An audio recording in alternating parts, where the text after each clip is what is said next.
আমার কাছে যে সার্টিফিকেট দেখতে পাচ্ছেন এটি 30 সার্টিফিকেট। আপনারা জানেন বাংলাদেশে চাকরি বাজারে 30-এর পরে বাংলাদেশের চাকরি বাজারে সরকারি বেসরকারি শাসিত স্বশাসিত স্বায়ত্তশাসিত সকল ক্ষেত্রে একটা স্ট্যান্ডার্ড 30 বছরকে মেনে নেওয়া হয়। সুতরাং আমরা মনে করি 30 বছরের পরে চাকরি বাজারে এই সার্টিফিকেটের কোনো মূল্য থাকে না, অর্থাৎ ইনভ্যালিড হয়ে যায়। সেটা এই ইনভ্যালিড বা ডেথ সার্টিফিকেটটাকে আজকে আমরা প্রতীকী প্রতিবাদ হিসাবে আজকে আমরা এই কফিনের ভিতরে প্রবেশ করিয়ে আমরা একটি বিক্ষোভ মিছিল করবো। বিক্ষোভ মিছিল পরে আমরা আপনাদের সমাবেশের মাধ্যমে বিস্তারিত আপনাদেরকে জানিয়ে দেওয়া হবে। ধন্যবাদ।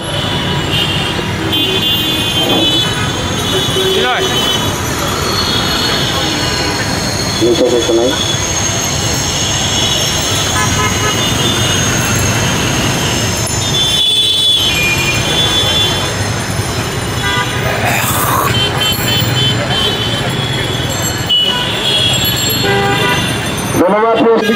অর্থাৎ 30 বছরে যে সার্টিফিকেটটাকে ইনভ্যালিড করে দেওয়া হচ্ছে, আমরা মনে করি একটা সার্টিফিকেট অর্জন করতে যে ছেলেটির 25, 26, 27 বছর লেগে যায়, সেই সার্টিফিকেটের মেয়াদটি চাকরি বাজারে 3 থেকে 4 বছর হতে পারে না। কারণ একটা সার্টিফিকেট অর্জন করতে একটা শিক্ষার্থীর জীবন থেকে 26-27 বছর চলে যায়। পাশাপাশি এই সার্টিফিকেট অর্জন করতেও শিক্ষার্থীদের অনেক অর্থ অপচয় করতে হয়।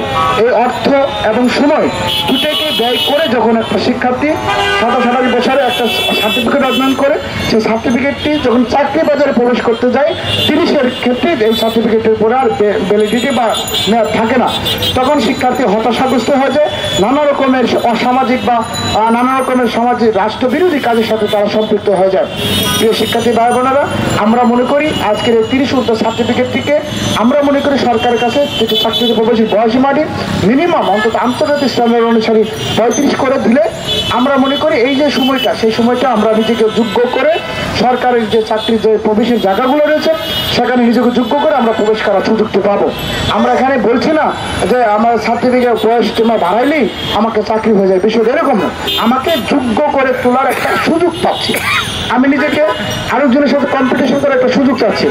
আপনি তো আমাকে যোগ্য হলেই চাকরি দিবেন, বয়স বাড়লেই তো আপনারা আমার চাকরি দিচ্ছেন না। সুতরাং আমি মনে করি বয়সীমাটি বাড়িয়ে দিন এবং আমরা আমাদের যোগ্যতাটা প্রমাণ করার সুযোগ করে দিন। এতে হবে চাকরি বাজারে একটা লেভেল প্লেইং ফিল্ড তৈরি হবে, সমাজে বৈষম্য কমে যাবে, যোগ্য লোকগুলোই চাকরি সেক্টরে প্রবেশ করবে, সমাজে দুর্নীতি, ডিজিটাল জালিয়াতি, ঘুষ বাণিজ্য সকল ক্ষেত্রে কমে যাবে। বিশেষ করে চাকরি বাজারে এই যে বেকারত্ব, সে বেকারত্বটা প্রায় শূন্যের কোঠায় চলে আসবে। ছাত্র সমাজের যে সার্টিফিকেট, আজকে আপনি জানেন যে বাংলাদেশের প্রেক্ষিতে একটা ছাত্রের সার্টিফিকেট অর্জন করতে 26-27 বছর লেগে যায়। সেই সার্টিফিকেটের মেয়াদ আবার রাষ্ট্র 30 বছরে শেষ করে দিচ্ছে। সেই 30 সার্টিফিকেটকে আজকে আমরা কফিনে বন্দি করে প্রতীকী প্রতিবাদ স্বরূপ কফিনে বন্দি করে আমরা যদি পারতাম রাষ্ট্রের কাছে ফেরত দিতাম এই সার্টিফিকেট।